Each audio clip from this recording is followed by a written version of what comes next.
যাচ্ছি। তুমি আর টুকি সাবধানে থেকো। আমাদের নিয়ে চিন্তা করো না, আমরা সাবধানে থাকবো। তুমিও সাবধানে কাজ করবে।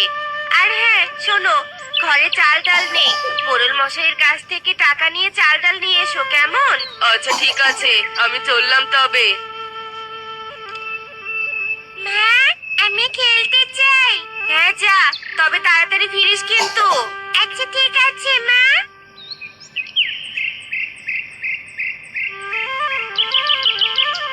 আরে, মাঠে তো কেউ এখনো খেলতে আসেনি। যাই, আমি গিয়ে সবাইকে ডেকে নিয়ে আসি।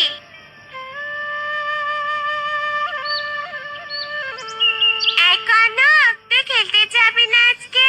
হ্যাঁ যাব, তবে ইলিশ মাছ ভাজা খেয়ে তারপর যাব। কি, তুই ইলিশ মাছ ভাজা খাচ্ছিস? জানিস, আমি না কখনোই ইলিশ মাছ খাইনি রে। তুই আমাকে একটু দিবি? খেয়ে দেখবো কেমন লাগে। গরিব খাত লোভী, যা এখান থেকে। তোকে কেন দিব মাছ? তুই কি হস আমার? আমি তোর বন্ধু হই, দে না একটু খেয়ে দেখি। বলেছি না দিব না, যা এখান থেকে। তুই যাবি না তো, তাই না? দাঁড়া, আমি মাকে ডাকছি। মা, মা, তাড়াতাড়ি এদিকে এসো। কি হয়েছে বাবা, এভাবে ডাকছিস কেন? দেখুন না মা, এই টুকি আমার ইলিশ মাছের লোভ দিচ্ছে। একে তুমি চাইয়ে দাও তো। তোর এত বড় সাহস, আমার ছেলের খাবারে লোভ দিস? দূর হ, গরিবের মেয়ে কোথাকার, এখান থেকে দূর হ বলছি। কাকুলির এমন ধমক শুনে টুকি ভয়ে কেঁদে দেয়। আর সেখান থেকে সোজা বাড়িতে চলে আসে। কি রে মা, কি হয়েছে? তুই কাঁদছিস কেন? মাঠে কেউ কিছু বলেছে? মা, আমি কনককে বাড়িতে গিয়েছিলাম। কনক ইলিশ মাছ খাচ্ছিল। এভাবে কাঁদতে কাঁদতে টুকি টুনিকে সব কথা খুলে বলে। মা, আমি ইলিশ মাছ খাবো। আমি কি ইলিশ মাছ এনে দাও। কাঁদিস না মা, তোর বাবা আসলে বলবো ইলিশ মাছ আনার কথা। এখন চল তো, ঘরে চল।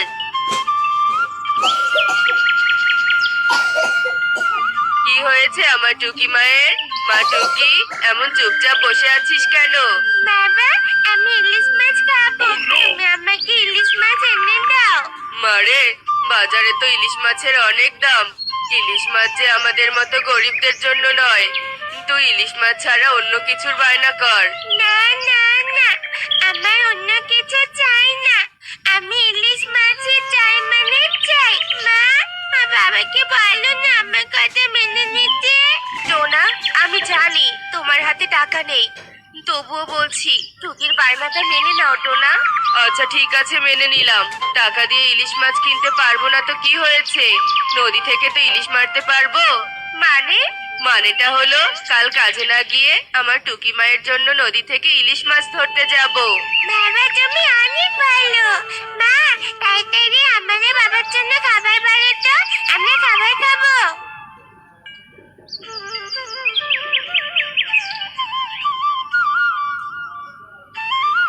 পরের দিন সকালে টোনা তার কথা মতো জাল নিয়ে নদীতে চলে আসে। আর জাল নদীতে ফেলতে থাকে, কিন্তু জালে কোনো মাছ ওঠে না। কতবার জাল ফেললাম, তবুও কোনো মাছই পেলাম না। হে বিধাতা, আমার মেয়েটার ইচ্ছে যেন পূরণ হয়, একটা মাছ যেন আমি পাই। এই বলেই টোনা আবারও জাল ফেলতে থাকে। এভাবে জাল ফেলতে ফেলতে সন্ধ্যা হয়ে আসে। সন্ধ্যা হলো, তবুও মাছ পেলাম না। না, এখন আর নদীর পাড়ে থাকা যাবে না। যাই, বাড়িতে ফিরে যাই।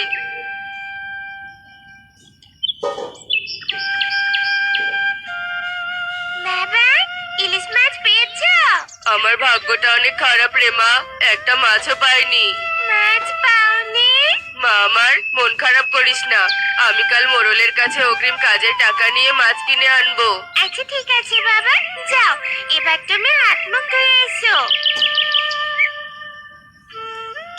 দাদা, আমাকে দয়া করে কাজ থেকে বের করে দিও না। তুই একদিন কাজে আসবি, আরেকদিন আসবি না, আর তোকে কাজে রেখে দিব, এটা ভাবলি কি করে তুই? দাদা, আমি তো রোজই কাজে আসি, শুধু কালকে আসিনি। দয়া করো দাদা, আমার উপর একটু দয়া করো। আমার কোনো দয়া মায়া নেই। আমি তোর পরিবর্তে নতুন কাজের পাখি নিয়েছি। চলে যা তুই এখান থেকে। দাদা, এমনটা করো না, এই কাজটা আমার খুব দরকার, নয়তো যে আমার স্ত্রী সন্তান না খেয়ে মরবে। তুই এখান থেকে যাবি নাকি ঘাড় ধাক্কা দিয়ে তাড়িয়ে দিব?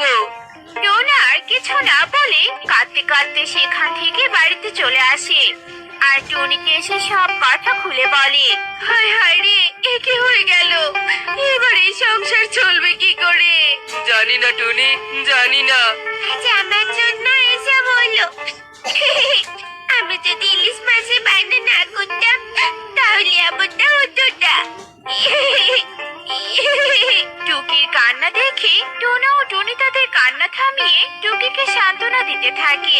কাঁদিস না মা, তোর কোনো দোষ নেই। আমাদের সাথে যা কিছু হচ্ছে সবই যে নিয়তি। কাজ চলে গেছে তো কি হয়েছে? আজ থেকে আমি নদীতে মাছ ধরেই সংসার চালাবো। টুনি, দাও আমার জালটা, দাও তো, নদীতে যাই।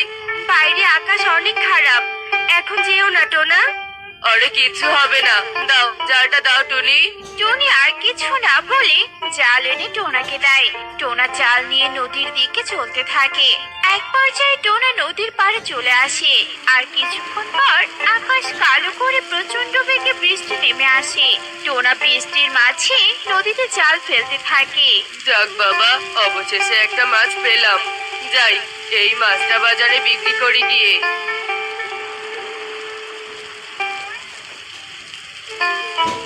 টুনি, একটা মাছ পেয়েছিলাম, আর সেটা বিক্রি করে এই টাকাগুলো পেয়েছি। নাও, টাকাগুলো রাখো। টোনা, বাইরে অনেক বৃষ্টি আর বাতাস হচ্ছে, এই বৃষ্টি সহজে কমবে না। আমাদের ঘরটা তো এবার টাকার অভাবে মেরামত করতে পারিনি। যদি এই বৃষ্টি বাতাসের কারণে ঘরের কিছু হয়ে যায় তখন কি হবে? টুনি, এসব বলো না, এমন কিছুই হবে না। বিধাতা আমাদের সাথে আছেন। তাই যেন হয় টোনা, তাই যেন হয়। তোমরা ঘরে থাকো, আমি সুখী দিদির বাড়িতে থেকে ধার করে আনা মরিচগুলো দিয়ে আসি। বৃষ্টির দিনে ইলিশ মাছ ভাজা খেতে খুবই সুস্বাদু। আজ মজা করে ইলিশ খাবো। ও মা গো মা, পেটটা কেমন করে উঠলো রে, পটি পেয়েছে। যাই যাই, পটি করে আসি। সুখী পায়রা মাছটা রান্না করে রেখে পটি করতে চলে যায়। ঠিক তখনই সেখানে একটা বিড়াল আসে আর মাছটা নিয়ে পালিয়ে যেতে থাকে। আর টুনি বিড়ালটাকে দেখে ফেলে। আরে, এই বিড়ালটা সুখী দিদির মাছ নিয়ে পালিয়ে যাচ্ছে। না না, বিড়ালের কাছ থেকে মাছটা নিতেই হবে। হুস হুস, এই বিড়াল, এই মাছ দিয়ে যা। হুস হুস। টুনিকে দেখে বিড়ালটা মাছ রেখে পালিয়ে যায়। টুনি মাছটা হাতে তুলে নেয়। তখনই সেখানে সুখী চলে আসে। এই গরিব টুনি, এই তোর হাতে আমার মাছটা কি করছে রে? হ্যাঁ, ও বুঝেছি, তুই এই মাছ চুরি করতে এসেছিস তাই না? চুন্নি, দে আমার মাছ, দে বলছি। দিদি, তুমি ভুল ভাবছো। আসলে হয়েছে, আর বলতে হবে না। ধরা পড়ার পর সব চোর চুন্নি এমনই অজুহাত দেয়। তুই চলে যা এখান থেকে, গরিব খ্যাত কোথাকার। টুনি সুখীর কথা অপমানিত হয়ে কিছু না বলে সেখান থেকে চলে আসে। বনে বৃষ্টি কমার চেয়ে বাড়তেই থাকে। কাল তো একটা মাছ পেয়েছিলাম, কিন্তু আজ একটাও মাছ পেলাম না। যদি একটা নৌকা থাকতো তাহলে নদীর মাঝে গিয়ে জাল ফেলতাম। হে বিধাতা, তুমি কেন আমাকে গরিব বানালে? আমি যে আমার স্ত্রী সন্তানের মুখে ঠিক মতো খাবারও তুলে দিতে পারছি না। এত কষ্ট না দিয়ে তুমি আমাকে তুলে নাও বিধাতা, তুলে নাও, আমি যে আর পারছি না। টোনা এভাবেই কাঁদতে থাকে। ঠিক তখনই টোনার সামনে একটা পরী এসে দাঁড়ায়। কে তুমি? তুমি আমাকে নিতে এসেছো তাই না? নিয়ে যাও, নিয়ে যাও, আমাকে নিয়ে যাও, আমি মরতে চাই। আমি হলাম সাহায্যকারী পরী। আমি তোমার কান্না শুনে এখানে এসেছি। তোমার কি হয়েছে? কেন তুমি মরতে চাও? আমাকে খুলে বলো। শুনতে চাও? শোনো তবে।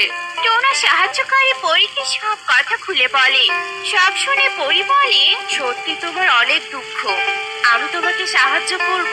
পরি এই বনে জাদু করে একটা জাদুই কাঠি প্রকট করে আর সেটা টোনার হাতে দিয়ে বলে, এই কাঠিটা জাদুই কাঠি। এই কাঠির কাছে তুমি যা চাইবে কাঠি তোমাকে তাই দিবে। সত্যি? তোমাকে অনেক ধন্যবাদ পরি। পরি আর কিছু না বলে টোনার কাছে বিদায় নিয়ে চলে যায়। আর টোনাও জাদুই কাঠি নিয়ে বাড়িতে চলে আসে আর পরির কথা খুলে বলে, ঘরে কোনো খাবার নেই। টোনা, এই জাদুই কাঠিকে বলো না আমাদের কিছু খাবার দিতে। হ্যাঁ টুনি, বলছি। জাদুই কাঠি, আমাদের খাবার দাও। টোনা এই কথা বলার সাথে সাথেই জাদুই কাঠি কিছু খাবার প্রকট করে আর টোনা টুকি টুনি সেই খাবারগুলো খায়। এই বৃষ্টির কারণে বন্যার সৃষ্টি হয়। টোনা টুনি সহ বনের সব পাখির ঘর বাড়ি ডুবে যায়। টোনা, ঘরটা তো ডুবে গেল। এবার জলদি জাদুই কাঠি নিয়ে একটা বড় নৌকা প্রকট করো, নয়তো আমরা যে ভেসে যাব। হ্যাঁ, ঠিক বলেছো। টোনা জাদুই কাঠি নিয়ে একটা বড় নৌকা প্রকট করে আর ওরা নৌকায় উঠে বসে। বাবা, চলো মানে সবাইকে নৌকায় তুলে নেই, নয়তো ওরা যে বন্যা পানিতে ভেসে মরে যাবে। ঠিক বলেছিস মা। চলো টুনি, সবাইকে নৌকায় তুলে নিতে যাই। টোনা, তুই গরিব বলে তোর আর তোর পরিবারকে আমরা অনেক অপমান করেছি। আজ বুঝতে পেরেছি গরিব বলে তোকে অপমান করা আমাদের উচিত হয়নি। মোরল দাদা ঠিকই বলেছে, তোরা অনেক ভালো, তোরা আমাদের ক্ষমা করে দে রে। দাদারা, দিদিরা, তোমাদের একটা কথা বলি, গরিব বলে কখনো কাউকে তুচ্ছ তাচ্ছিল্য করো না। দেখলে তো বন্ধুরা, গরিব বলে কাউকে অবহেলা করতে নেই। এমনই সব মজার মজার শিক্ষণীয় টনি পাখির গল্প পেতে আমাদের পাশে থেকো। আর গল্পটি কেমন হয়েছে তা কমেন্টে জানাতে ভুলো না কিন্তু। Bye bye.